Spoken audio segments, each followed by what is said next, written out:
just because if you're with me, you enjoy the comforts that I seek myself and provide for myself, and I provide for you because you're with me. Are you entitled to those things if you're not with me? And if you are afraid to leave me because you no longer will receive those comforts, is that really my fault? Real life.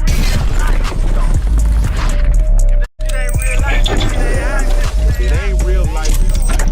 Just ain't real life. Street Starz. You know what time it is.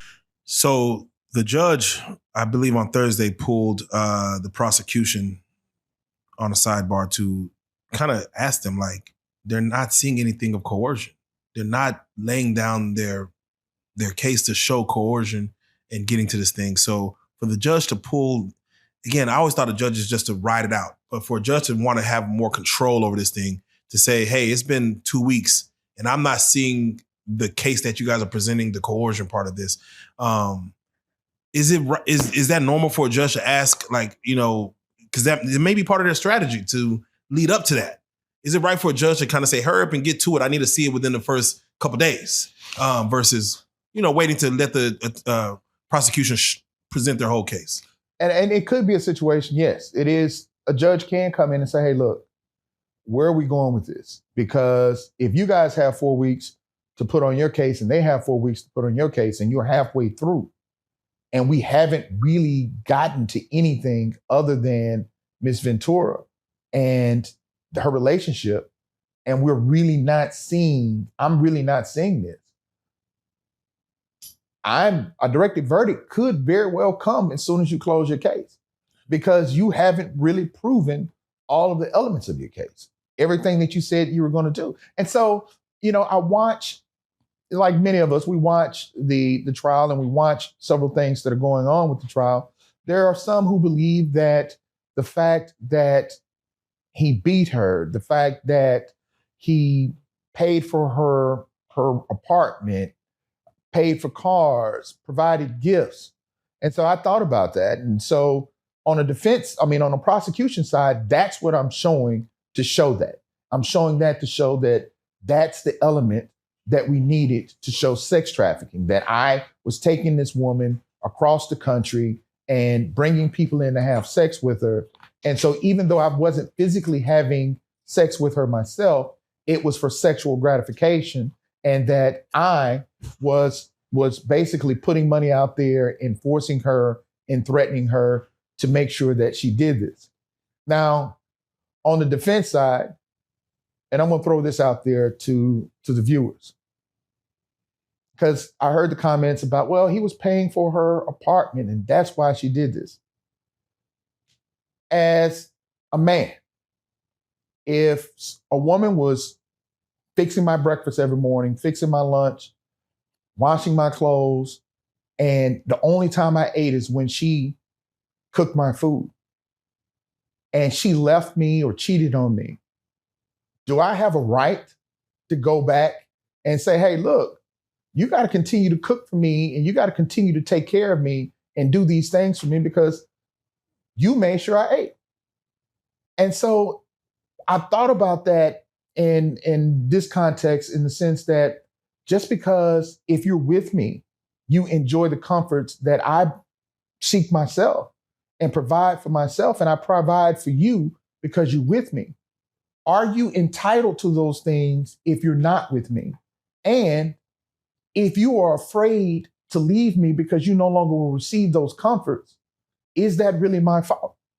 The same way that there are some people who stay in relationships with individuals who take care of them, not necessarily monetarily, but wash their clothes. There's guys who probably won't leave a female because he's so used to her taking care of him that he won't do that. Now, let me set the record straight.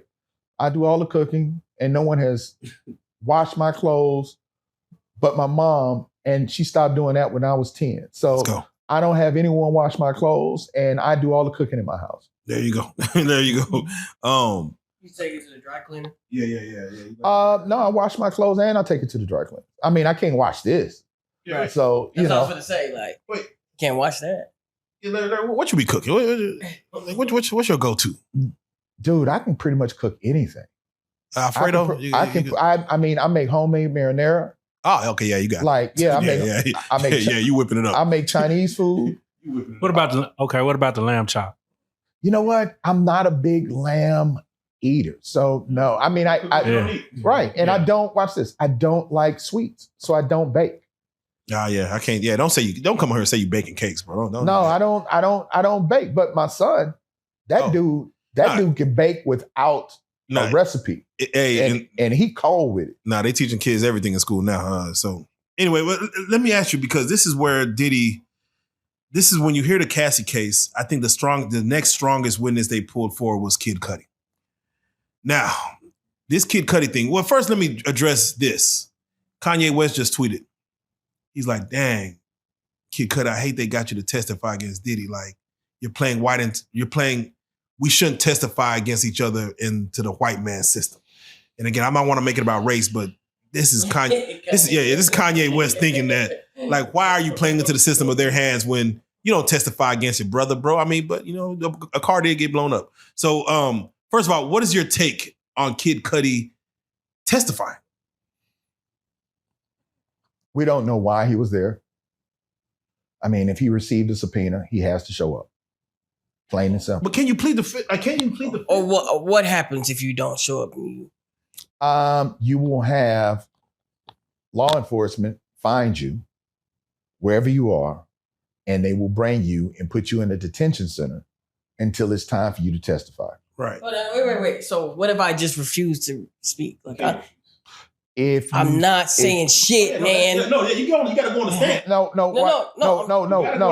No. Watch this. I'll tell you. Okay. Just watch the YSL trial. Yeah, you got to go on the stand. When Woody did that, and they would send him back. No, if I'm saying, like, I refuse to? No, that's what I'm saying. If you refuse to speak and answer the questions after you've been instructed by a judge to answer the question, you will be sent back to the jail. Hold on. For those who see my eyes moving, because you said I have shifty eyes, they are spread out, and so I'm following the person who's asking me the question. So they should know that by now. So how long can you be held? Indefinitely? Man, that's a very good question. Because can they hide you for? The trial's over, I guess. That's a very good question. I will have to get back with you on that. Okay, because there is. I am pretty sure that they can hold you for basically it's up to the judge. But I'm also not sure if there is a trigger in the sense that, is there a mini trial that needs to happen or hearing that needs to happen to discuss that whole detention process?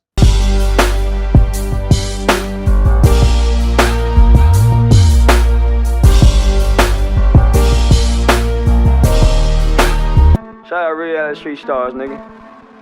Move. Hey.